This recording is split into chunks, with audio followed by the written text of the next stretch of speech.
Olá, estamos aqui com mais um episódio do BBcast Direito ao Ponto. E hoje nós temos uma convidada, Patrícia Uliano, advogada, procuradora no nosso município aqui em Tubarão. Foi minha professora na universidade. Eu tive o prazer de disputar o pleito eleitoral da OAB ao lado dela, onde eu aprendi muito naquele período. Seja bem-vinda. Muito obrigada, Giz. É um prazer estar aqui, tanto aqui na Borges, como contigo, porque ela disse que foi minha aluna, mas ela ensina muito. A nossa trajetória foi maravilhosa. Eu aprendo muito com ela, então eu não poderia não estar aqui contigo neste podcast. Obrigada, a nossa conversa vai ser muito legal. Até porque quando eu falei Patrícia Uliano, advogada e procuradora, é justamente isso que fez com que a gente pensasse em trazer esse tema que nós vamos conversar hoje, que essa diferença, inclusive, enquanto nós disputamos lá a eleição da OAB, apareceu muito, que é essa diferença da advocacia privada com a advocacia pública. E aí eu te pergunto, Patrícia, como é que a gente pode, no nosso dia a dia, para quem está nos assistindo que não é do direito, entender como é que funciona? Eu costumo dizer que o que diferencia a advocacia pública da privada é o cliente. Por quê? No meu escritório privado, eu tenho vários clientes, não tenho muitas regras com relação a cumprir jornada, a cumprir regras publicistas. É uma relação privada. A minha conduta tem que ser ética, a minha conduta tem que estar regrada no Estatuto da OAB. Como procuradora, o meu cliente é um só, é o ente público. Então, eu não tenho vários clientes, eu atendo o ente público, não o político, não o servidor, o ente público. Eu vou defender o interesse público. E ali, além das regras do Estatuto da OAB e do Código de Ética, eu ainda tenho as regras publicistas, princípio da estrita legalidade, da moralidade, da eficiência, que ali me é cobrado junto com o Estatuto da OAB. Então, entre o advogado público e privado, nós teríamos, por exemplo, uma hierarquia ou alguma diferença quando eu falo em OAB? Não existe hierarquia. O que existe são funções diferentes.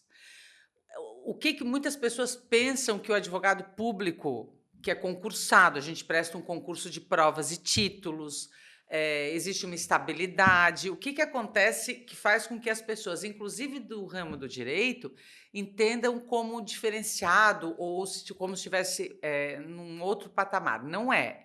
Não há diferença e nem hierarquia. É porque as prerrogativas do ente público, prazo em dobro, não controle de jornada. Por quê? Porque a função do advogado público é uma carreira de Estado.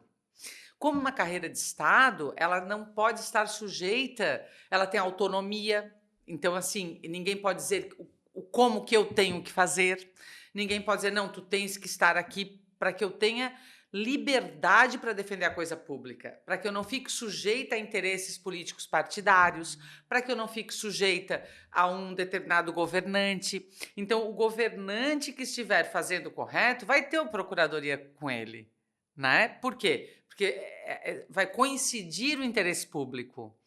E aí as pessoas confundem por isso. Eles devem ser superiores porque tem prazo em dobro? Não, a prerrogativa não é da pessoa.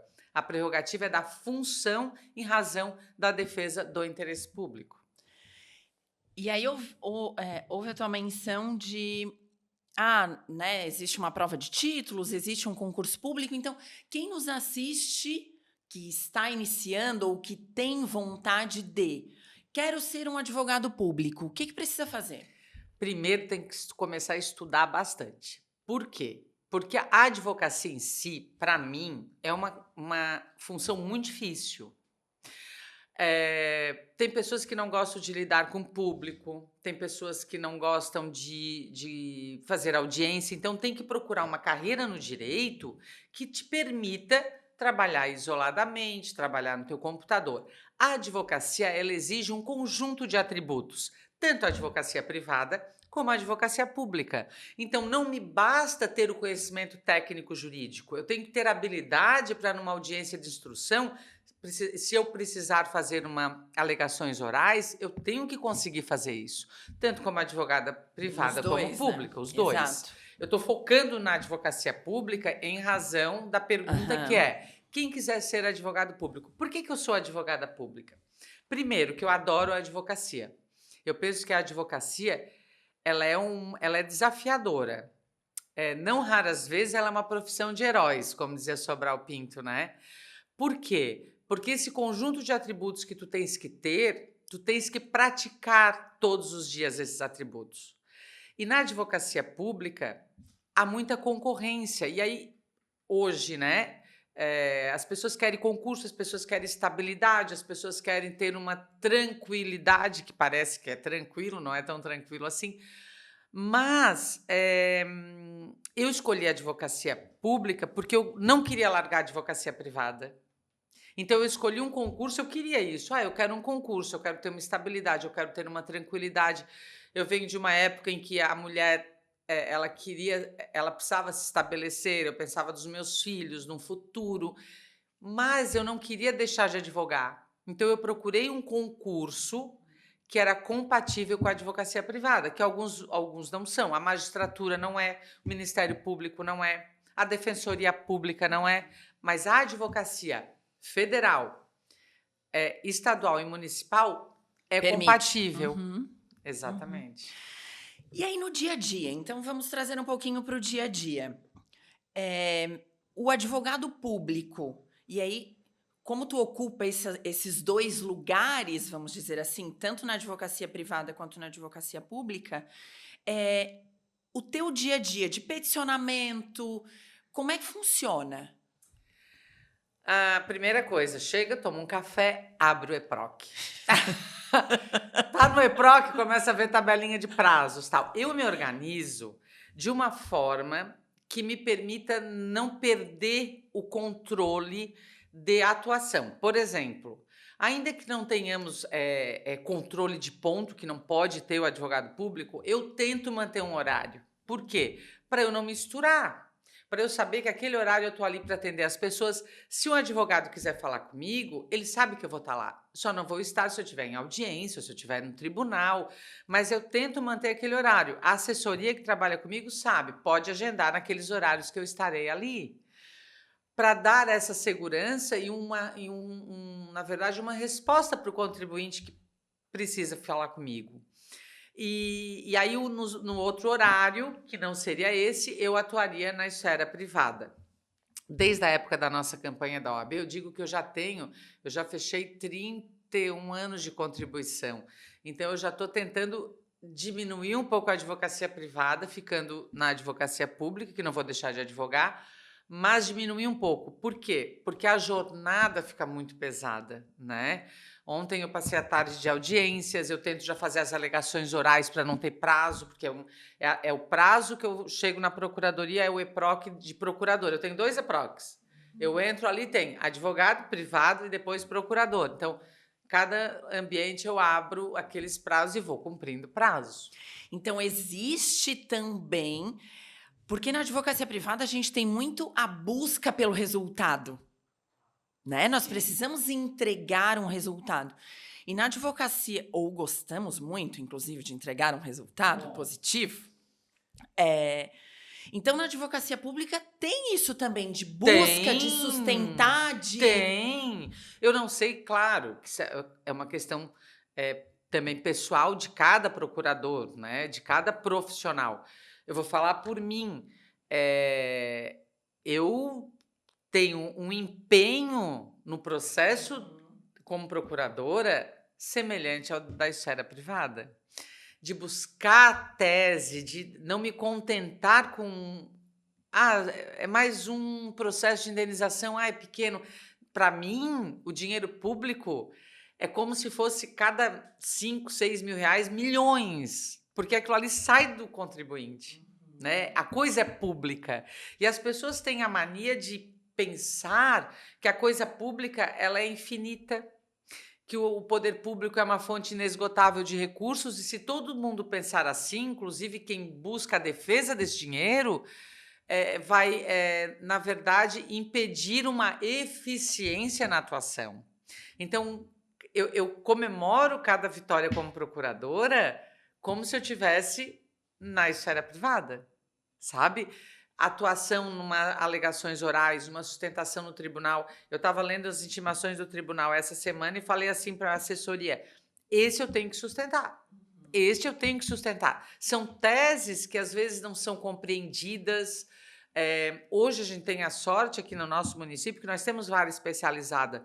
Mas quando a vara não é especializada, é muito comum tu ter que ir lá mostrar a construção daquela tese. Balcão mesmo, né? Balcão. Balcão. E muita gente pensa que, quando nós somos candidatas, eu fui candidata à presidência, a Giza a vice, nós andamos por aí e ouvimos colegas dizendo assim: procurador não é advogado de balcão. É advogado de balcão. É aquele que cria a tese, que faz audiências, que faz alegações orais, que vai conversar com o juiz. É advogado. Como eu falei, a diferença é o cliente. E aí, ainda seguindo nos processos, uma dúvida que eu tenho é como é que funciona? Porque aí na advocacia privada, a gente brinca que o advogado privado, quando se trata de honorários, ele é que nem Siri. Ele tem aqui e tem ali, né? Que é o honorário contratual, Sim, que aí vocês é a espécie de tem. remuneração que não tem. E nós temos os honorários sucumbenciais, que se nós ganharmos, a outra parte paga em razão de nós termos ganho, né, aquele processo. Como é que funciona isso na advocacia pública? Até o ano de 2010, por aí, ainda havia muita discussão com relação ao direito do advogado público em receber a sucumbência. E alguns estados e municípios começaram a legislar de forma própria com relação à sua advocacia pública. Se eu não me engano, a nossa lei de Tubarão é lá de 2010, quando disse que o advogado público tem direito à percepção dos honorários sucumbenciais. Nós não temos honorários contratuais, mas daí seria o nosso subsídio, a nossa remuneração. E com o novo Código de Processo Civil, ficou sacramentado o direito do advogado público da percepção. O que acontece? Nós temos limites. Na advocacia privada, qual é a diferença? Se o teu escritório ganhar uma ação de 1 milhão, dentro daquele artigo 85 do CPC, vai ser pago os honorários sucumbenciais. O advogado público ele tem um limite. Na nossa lei aqui do município, o meu limite é o teto do prefeito. Então, eu não posso passar disso. O entendimento hoje no Brasil é que a advocacia pública, o teto é do desembargador do estado que ele atua. Então, seria do desembargador do nosso tribunal. Mas a nossa lei fala que não, fala que é do prefeito, então nós temos que respeitar isso. Então, algumas regras na percepção desses honorários de sucumbência existem. Não são os processos que eu atuo, os honorários serão meus. Não. É por uma conta única e o rateio é igual. Era uma dúvida, porque aí tem vários procuradores, de quem atuou? Não pode. Não pode por quê? Para garantir, o que pode acontecer? Mas por quê? É justo, injusto? É uma regra que permite uma igualdade. Porque pode acontecer de um procurador-geral, no nosso município não há exigência do procurador-geral ser de carreira. Em alguns estados e municípios tem essa exigência. Eu já fui, hoje um colega meu de carreira é o geral, depende do gestor, né? A escolha do gestor. Mas vem um procurador que não é de carreira e ele, de repente, começa a direcionar ou distribuir os processos de maior retorno financeiro para um determinado procurador. Aí só aquele procurador iria ganhar. Então, como a atuação ela é coletiva, ainda que eu que seja coordenadora de determinado núcleo, aqueles processos eu cuide, se eu tiver de férias, as minhas audiências um outro colega pode fazer, pode haver uma distribuição diferenciada. Então, a regra é os honorários irem para uma conta única e isso ser rateado de forma igualitária. No nosso caso aqui, a gente já optou por pagar o imposto de renda direto na fonte. Tem leis que dizem que o procurador pode pagar depois, na declaração. Então, são regras que vão garantindo transparência, qualquer um pode olhar, qualquer um pode saber quanto que foi, então dá transparência e segurança para as pessoas, né? A carreira de procurador municipal é uma carreira... Eu adoro o direito municipal, tá? Desde quando eu dava aula de direito constitucional, eu amava direito municipal, porque para mim é onde tudo acontece. Só que, normalmente, os municípios eles são tidos por muitos do direito e não da área jurídica, como se ele fosse hierarquicamente inferior ao Estado, hierarquicamente inferior à União. E não é. Nós temos a mesma autonomia federativa de um Estado, só não temos soberania, mas as autonomias de um pacto federativo nós temos. Então, eu não sou subordinada a um procurador do Estado, eu não sou subordinada a um advogado da União. Eu tenho a minha função aqui, não há hierarquia. E aqui no município tudo acontece. Quando eu enalteço o jurídico de um município, quando eu fortaleço as carreiras de Estado de um município, eu fortaleço o município. O gestor, o político que entende isso, ele vai ter uma gestão muito forte. Por quê? Porque ainda que o procurador do município não seja advogado do prefeito, quando o prefeito atua de forma convergente para o interesse coletivo, ele tem os procuradores trabalhando com ele, né? A vitória que a gente tem lá no órgão jurídico reflete na atuação do prefeito. Quando tu tens uma vitória de patrimônio, uma discussão de uma licitação grande, nós estamos falando de ações que envolvem o interesse de todos os cidadãos de Tubarão.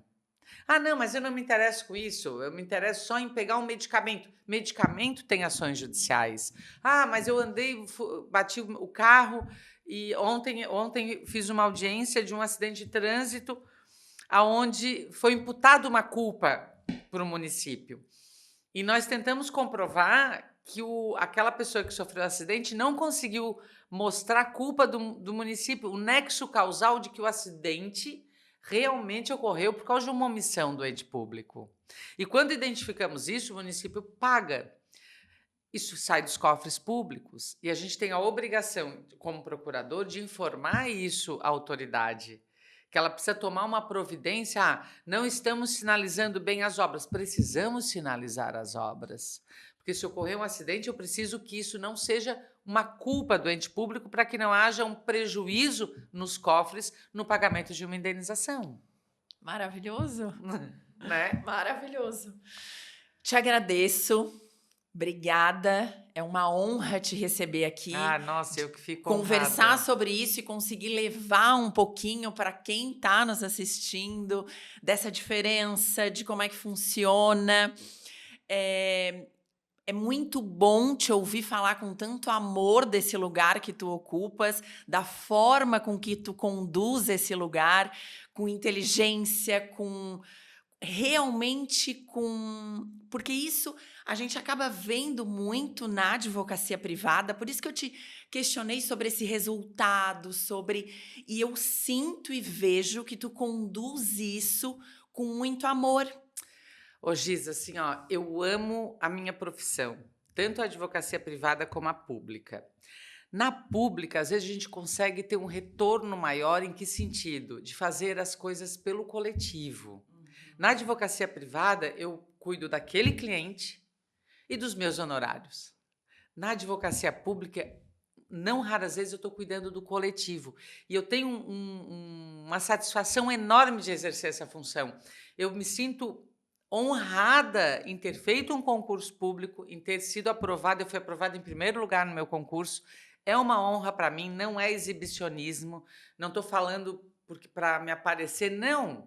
Até porque acho que não existe alguém melhor ou pior do que alguém. Eu acho que as pessoas são quem elas são, mas isso me dá prazer em trabalhar, me dá prazer, honra em defender as pessoas, honra em fazer a diferença, em buscar um resultado, ainda que o meu salário seja o mesmo. Alguém me perguntou assim, Giza, doutora, a senhora vai fazer sustentação oral se for? A senhora ganha algo a mais por isso? Não.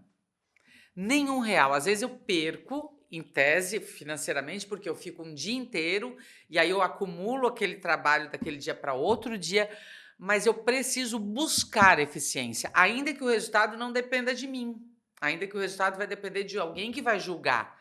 Mas o meu trabalho, e eu digo isso no meu núcleo, o trabalho tem que ser bem feito. E quando nós não fazemos bem feito, eu sou bravo, eu puxo a orelha. E eu me chamo assim, ó, eu tenho que fazer. Ah, tô com muito trabalho, é muito prazo. Calma, mas tem que dar um jeito, porque bem feito a gente tem que fazer. Então eu tenho muito orgulho. E para mim foi uma satisfação receber esse teu convite para falar de uma profissão que eu tento honrar no meu dia a dia, sabe? Eu penso que quando tu faz algo com amor, não importa qual função, tu faz a diferença. E é para isso que a gente está aqui, eu penso, como ser humano, fazer alguma diferença. Exatamente, é isso.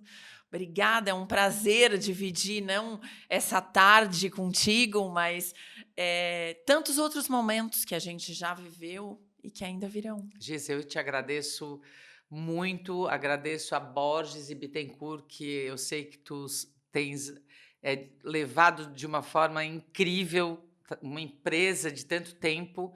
A Borges e Bittencourt é uma referência, então é uma honra para mim vir aqui e falar para ti sobre a advocacia pública.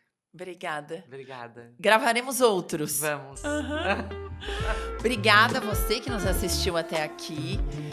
Vocês verão cortes desse podcast nas nossas redes sociais e também lá na íntegra no YouTube e na sua plataforma de streaming preferida.